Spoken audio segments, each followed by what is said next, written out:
தமிழ்நாட்டில் முதலமைச்சரின் உழவர் பாதுகாப்பு திட்டத்தில் சிறு குறு உழவர்கள், வேளாண் தொழிலாளர்கள் மற்றும் அவர்களது குடும்பத்தினர் பயன்பெறும் வகையில் முதியோர் ஓய்வூதிய தொகை, மகப்பேறு உதவித்தொகை, இயற்கை மரணத்திற்கான உதவித்தொகை, விபத்து நிவாரணத் தொகை, இறுதிச் சடங்கு நிவாரணத் தொகை, கல்வி உதவித்தொகை ஆகியவை வழங்கப்படுகின்றன.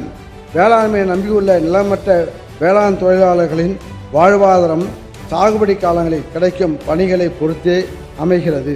இயற்கை பேரிடர்களால் பயிர் சாகுபடி பாதிக்கும் உழவர்களுடன் வேளாண் தொழிலாளர்களின் வாழ்வாதாரமும் பெரிதும் பாதிக்கப்படுகிறது.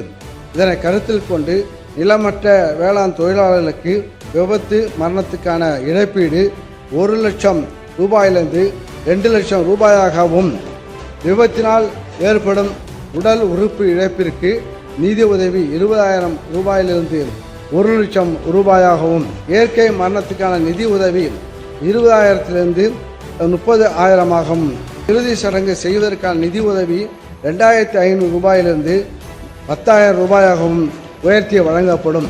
இதனால் விளிம்பு நிலையில் உள்ள நிலமற்ற தொழிலாளர்களின் குடும்ப நலன் பாதுகாக்கப்படும். பாரம்பரியமான KTV true value groundnut oil.